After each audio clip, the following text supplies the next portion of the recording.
시청하시기 전에 구독과 좋아요, 알람 부탁드립니다. 원칙적인 투자를 하라고 얘기를 해드렸잖아요. 그죠? 우리가 매수를 할 때는 우리가 무슨 매수를 해야 돼요? 뭘 해야 돼요? 전략을 세워야 되잖아요.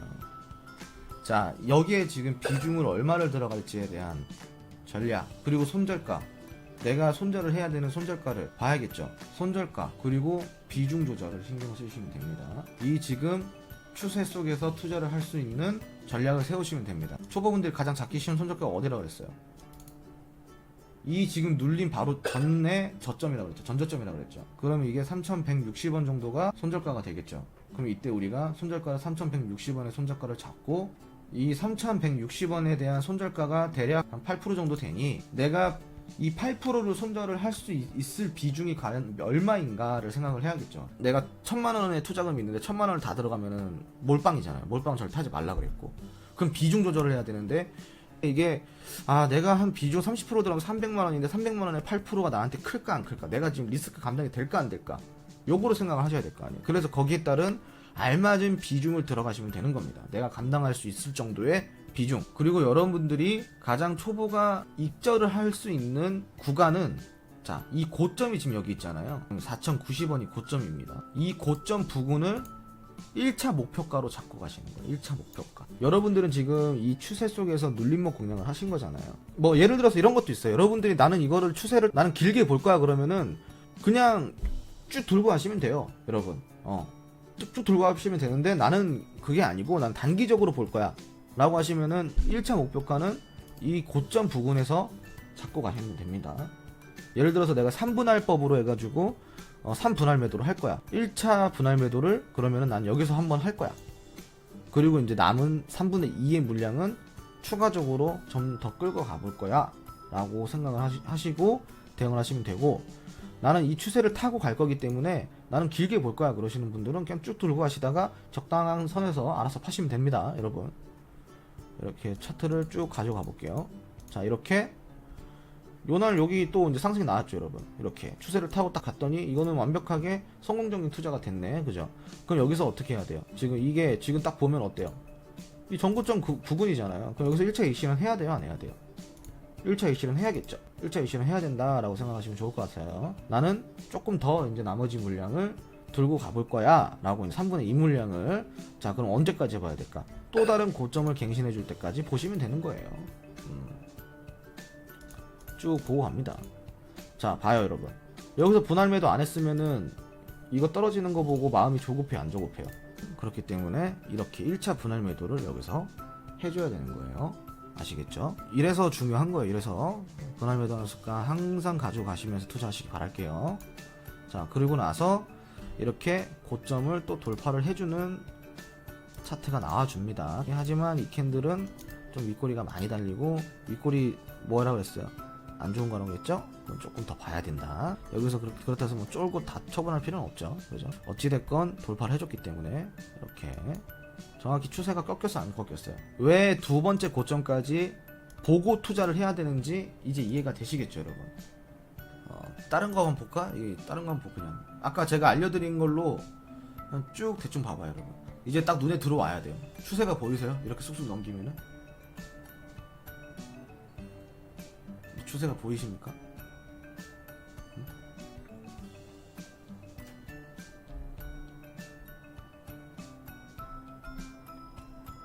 다른 종목들은 그냥 딱 대충 아무거나 딱 보고 그냥 추세가 어떻게 되고 있는지, 추세가 보이는지 보시면 되지 뭐.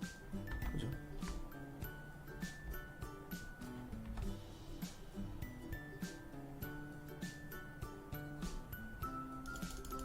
고점이 낮아지고 저점을 높이다가 두 번째 고점을 갱신 못하고 추세 변환했다 속여주고 두 번째 고점 못 만들어주죠.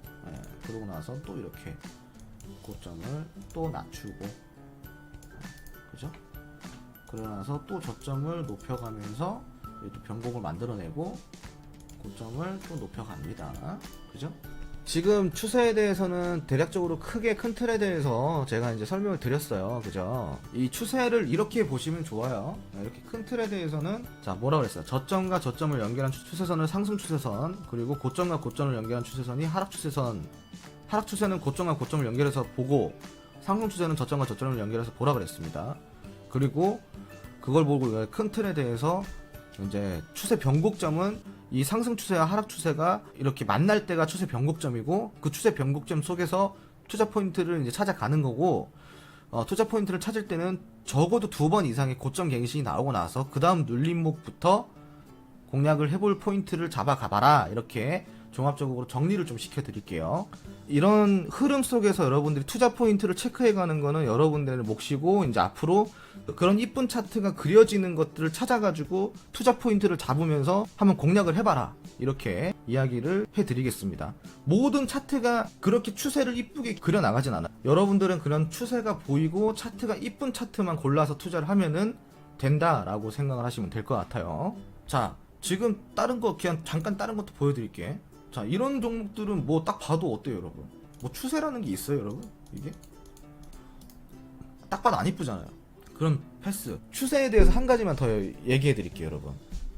추세라는 거는요, 여러분, 추세가 잘 먹히는 그 섹터라 그래야 되나? 프리미엄 섹터가 있어요. 예를 들어서 이렇게 볼게요. 순간적으로 단기적으로 나왔던 갑자기 나온 테마주 같은 경우는 추세가 있을까 없을까요, 여러분? 추세가 없습니다. 갑자기 생긴 테마, 갑자기 뜬 급등주들, 이런 것들은 추세도 없어요, 여러분. 그런데 예를 들어서 길게 가져가는 것들 있죠. 길게 가져가는 것들. 예를 들어서 뭐가 있지? 뭐 전기차, 콘덴서, 5G, 수소차, 폴더블 폰, 비메모리, 요런 섹터는 어때요, 여러분? 요런 섹터는 길잖아, 그죠? 그러니까 추세가 당연히 있을까 없을까요? 있겠죠. 그렇기 때문에 그런 큰 틀에서 우리가 추세를 좀 보면 좋고, 갑자기 생긴 테마주에는 웬만하면은 추세라는 게 없어요. 그렇기 때문에 테마주에 초보자분들이 투자하면서 가장 좀 많이 하시는 실수가 뭐냐면은, 테마주에 몇 번 이렇게 이득을 봐. 그런 다음에 거기에 그냥 재미를 붙여가지고 맨날 테마주만 따라다니, 맨날. 이게 정말 좀 위험한 겁니다. 여러분, 너무 테마주 좋아하지 마시고, 이렇게 추세 상승주, 이런 추세 변곡점에서 추세 상승을 만들어가는 이런 종목들 찾아가지고 투자하시는 거 전 추천드려요. 이게 수익률이 높아요. 되게 수익률이 높습니다. 추세가 살아있고 추세가 확실하게 변했다라는 거를 우리가 감지를 했을 때 투자를 해라 라고 좀 이야기를 드리겠습니다. 오늘은 이제 추세에 대해서 설명을 드렸습니다. 추세 복습 한번 해봐요, 여러분. 자, 상승 추세를 볼 때는 뭘 보라 그랬어요? 저점과 저점을 연결하는 추세선을 보라 그랬고, 하락 추세일 때는 이게 하락 추세인지 아니면 잠깐 단순한 눌림인지 볼 때는 뭘 보라 그랬어요? 고점과 고점을 연결을 해가지고 쭉 추세선을 끄어보라 그랬죠. 그러면은 이게 추세 하락인지 보인다 그랬습니다. 자, 상승 추세는 저점과 저점을 연결해서 추세선을 쭉 끄어보면 이게 상승 추세인지 아닌지 나온다고 이야기를 드렸습니다. 상승 추세선과 자, 하락 추세선이 만나는 이 부근이 바로 뭐라 그랬어요? 이게 추세 변곡점이다 라고 이해를 하시면 될 것 같습니다. 자, 추세 변곡점에서부터는 뭘 확인하라 그랬지? 이게 확실하게 추세 변곡이 됐고 변환점을 거쳐서 정확하게 상승 추세로 변했는지 안 변했는지를 우리가 추적해가지고 봐야 된다 그랬고, 그거의 가장 이상적인 투자 방법은 적어도 2번 이상의 고점을 만들어낸 다음에 저점부터가 정확하게 우리가 투자를 할 수 있는 포인트라 그랬고요. 그리고 마지막으로 투자를 하기 전에는 뭘 하라 그랬죠? 손절가를 정해야 되는데 초보분들은 손절가를 정하는 게 어려움이 있으니 그 전저점의 손절가를 정해놓고, 이게 마이너스 5%인지 10%인지 대충 퍼센티지를 고려를 해놓고, 내가 그럼 여기에 대해서 감당할 수 있는 비중, 그죠? 내가 한 1000만원의 투자금이 있는데 내가 300만원이 들어가면은 적어도 8% 정도의 손절은 무리가 없을 것 같아. 그래서 300만원 정도만 들어가 볼래? 라고 하는 이런 걸 보고 전략이라고 그러죠. 그렇기 때문에 손절가 잡고 그 손절가에 합당한 내가 감당할 수 있는 리스크만큼 비중 조절해서 들어가자. 그리고 손절가는 꼭 지켜야 된다. 왜냐? 주식에는 100%가 없기 때문에. 그렇기 때문에 손절가는 꼭 지켜야 되고, 손절가를 못 지키면 더 큰 손실이 다가온다 라고 오늘 강의를 종합적으로 정리를 해드리겠습니다. 지금 JSJ님이 질문을 또 주셨네. 지금 추세선에서 이평선도 중요하다고 하셨는데, 아까 제주반도체 했지. 고점과 고점이 낮아지다가 여기서 자 이렇게 낮아지다가 저점을 점점 위로 갱신하고 이렇게 위로 쭉 갔을 때 여기가 추세 변곡점이라고 했어요. 그럼 추세 변곡점에서 이평선을 우리가 확대해서 볼까요, 여러분? 어때요? 이평선이 꺾이시는 게 보이시죠? 이평선이 꺾이고 나서 종합적으로 이렇게 여기까지는 안 보이던 게 여기 가서 어떻게 돼갑니까? 단기 이평이 지금 장기 이평을 점진적으로 계속 돌파를 해주고 있죠. 여기서 꺾이는 부분이고 이평선이 꺾이면서 단기 이평이 장기 이평을 돌파했을 때, 자 그러면은 이 추세가 골든 크로스를 만들어갈 확률이 되게 높다라고 생각하시면 좋겠고, 자 추세가 점점점 살아나면서 정확하게 역배열이 정배열을 만들고 골든 크로스까지 형성해줬어. 그럼 이 추세는 정말 강한 상승 추세일까요? 아니면 약한 상승 추세일까요, 여러분?